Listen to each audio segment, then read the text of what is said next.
Hey, everybody. Welcome to episode 15 of Harvesting Justice, a podcast by Pro Life San Francisco. Now, if you're unfamiliar with our show, with our organization, I can start off first with our mission. Pro Life San Francisco is an independent nonprofit originally started in the fall of 2016. Our mission is to, first off, educate the community about abortion.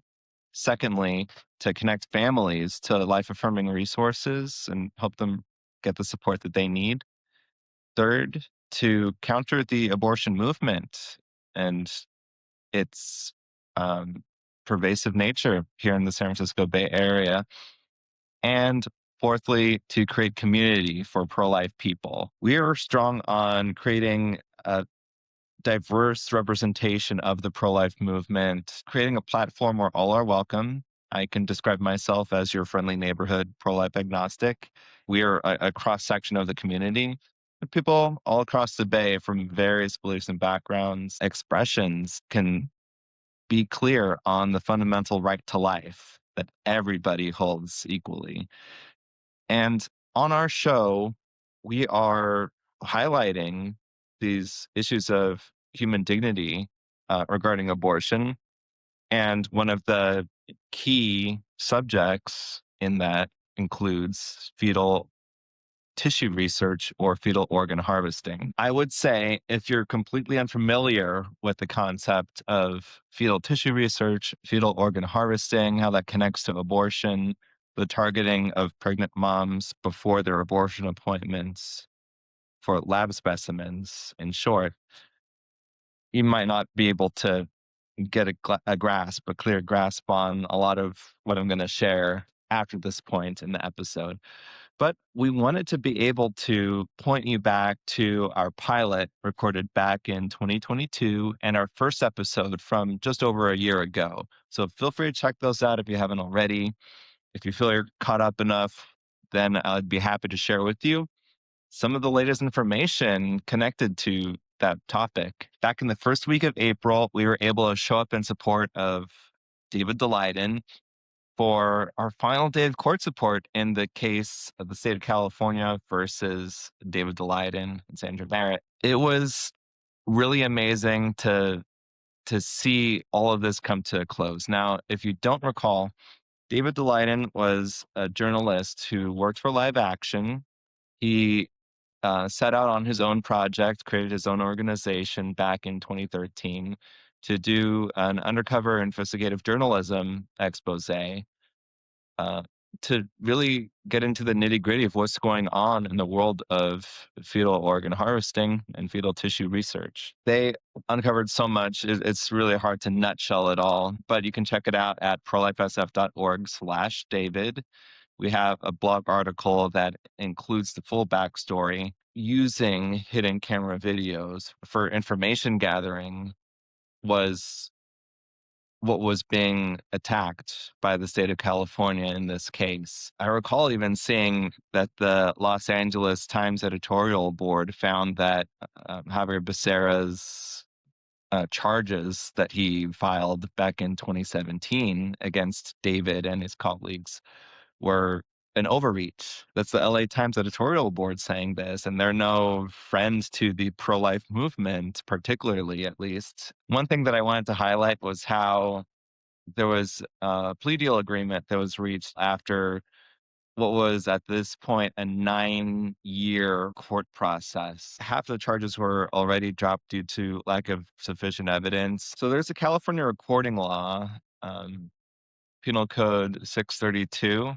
Subsection C says that anything that can be overheard by others not party to a conversation is free game to be recorded. There's no expectation of privacy there. And the first judge to go through testimony to hear people in court was very clear that at least half of these charges were invalid because the conversations recorded while David was undercover with various abortion and biotech company executives were in settings like restaurants and other locations where people could and did overhear One of the most famous videos was the one with Deborah Nukutola, as one of the senior vice presidents in Planned Parenthood at the time. A lunch meeting in a crowded restaurant. People always reference the sipping on wine, eating a salad while talking about the destruction of a human body in an abortion. Also, very notable from that video was Dr. Nukutola shrugging and saying that if somebody wanted to do more than break even when it comes to the process of collecting fetal remains and giving them to medical research specimen transporters, if we're losing money by being involved in this process and that company gives us money, if they want to give a little bit more, essentially she's going to look the other way. Being agreeable to the idea of receiving more than the legally allowed reimbursements is what really shocked America when this first hit the public in the summer of 2015. The idea that Planned Parenthood was open to profiting from the sale of human body parts. A judge in San Francisco federal court, William Orrick, heavily censored future video releases so that only a fraction of what was recorded by David and his team was ever released to the public. And that first series of videos over the course of the first year really highlighted a lot of really interesting things. I recall that there was a questionable issue surrounding one video where the manually uh, written transcript seemed to have more words than what were posted on video. That was clarified later. There was an export error when it came to the video files. If you've ever used a digital camera or a GoPro, something like that yourself in the past, you might be familiar with the video export process. Typically, the way that it keeps video footage from being lost is by cutting an uninterrupted recording session into 15 or 20-minute video file segments. So after a certain number of minutes or a certain amount of megabytes or gigabytes are reached, it'll cut off, slice off a brand new video file and start a brand new video file during one continuous recording. And then turned out there was a 30-minute segment that missed it when it came to uploading one of the video files from Texas onto the internet. And David and his team were able to upload that as a supplement to their YouTube channel once that was discovered. And then, of course, it matched what was in the transcript that had been typed out. It's interesting. There's a lot of information out there when it comes to the raw video files, the full conversation edits, and then the shorter bite-sized segments that were put out for um, the shorter digestible presentations on YouTube. Nothing's hidden from the public. It was such an important thing for David and his team to hold Planned Parenthood accountable because even in the aftermath of the release of his expose, law enforcement in California didn't take a minute out of their time to even try to clear Planned Parenthood's name. There was a legislative audit committee that took a vote, and the no's won the day.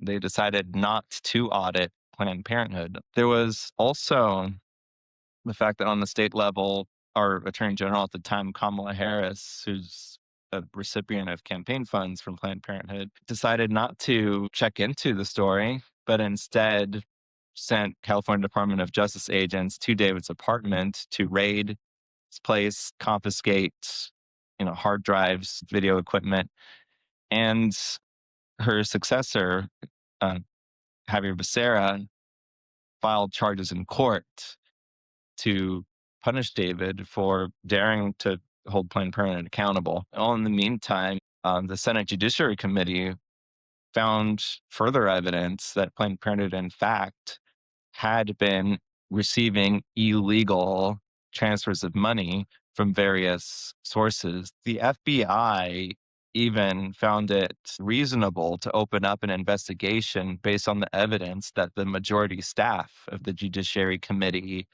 gathered. It's just really sad that the FBI ran out the clock and never prosecuted Planned Parenthood. It seems like the statute of limitations for any potential charges just ran out and they never made any public statements. But at the very least, we know what David captured on camera. You can see the full unedited conversation footage.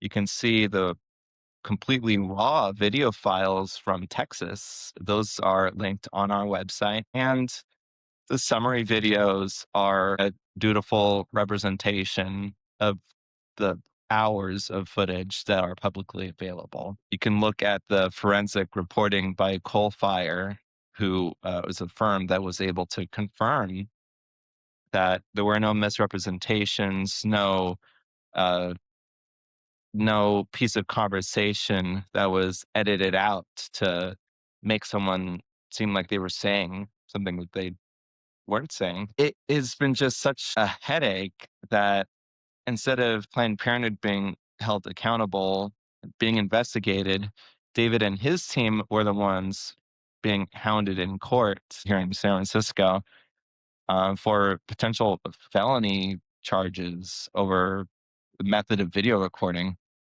Now, they were able to, as I said earlier, during the 2-week preliminary hearing in San Francisco, where a judge heard several people over the course of 2 weeks, sworn testimony, and then dropped half the charges due to like zero probable cause that any video recording law was ever broken in the first place. And of course, the remaining charges would go forward to trial, heard by a jury. But with most cases with our criminal justice system, things get dragged on for years. And by the time 2024, 2025 came around, that trial still had not taken place. Back in January of 2025, David and his team came to an agreement with the state attorney general's office, now headed by Rob Bonta. In exchange for waiving the right to a trial, David would take a year of probation. Essentially, his activities would be monitored, his speech would be limited. He'd have to abide by these, essentially a speech code to say that he cannot talk about certain people, certain subjects, either online or with people offline,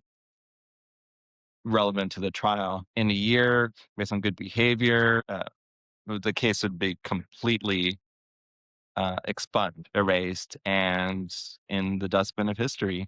Finally, this 1-year probationary period wrapped up in January 2026. There was a little bit more of, hand-wringing over the court changing dates of certain hearings, but finally, we heard that there was going to be a final hearing in the month of March. That was extended as well because the abortion lobby wanted to have a chance to give their last hurrah and make a show of force by reading statements in court. But thankfully, the new judge that was handling all of this, looked through the relevant law. He looked through these last minute attempts to intervene in the case. It was a long time coming that David would receive relief from the court, as the judge put it. Any issues they had with the agreement that the Attorney General's office made with David's defense team, that was an issue to take up with the Attorney General. It's a matter of politics, not a matter of law. So finally, David's right to relief from the court was vindicated, and the case was finally and fully closed. And just in one blink, all of this activity, this rush of energy over the past 9 years finally came to a standstill. And still now, thinking through all that, it's like a whiplash effect. It's like after all this activity, it's like, man, it's over. And David and his team are thankfully able to focus more squarely on their reporting, their information gathering, and being able to do the best job that they could as advocates, voices for human lives under attack in our communities. We're so grateful for David's team at the Center for Medical Progress and all the work that they've done and are doing. We're really grateful to be able to stand alongside them in solidarity, to be a shoulder to lean on, so to speak, as with any court support that we stand with people through some of their darkest days when being come up against by powerful government forces. Now, one of the next things we have on the horizon is another court support opportunity for you all to join us in, which is the case of the state of California versus Heartbeat International and Real Options.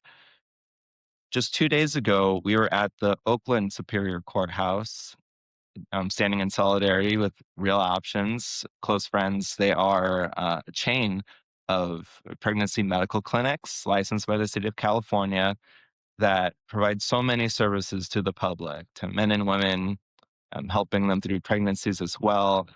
And one of the things that they provide to people whose pregnancies are threatened due to taking mifepristone, if they no longer wish to continue in their abortion, they can receive the natural hormone progesterone, which has been used for like over 50 years to stave off a risk of miscarriage, using that to fight off the effects of the abortion pill drug, mifepristone. This is commonly called abortion pill reversal. Abortion pill reversal is effective 64 to 68% of the time. All of the case studies of people going through the full abortion pill reversal procedure show that there's an increased survivability of these children's lives.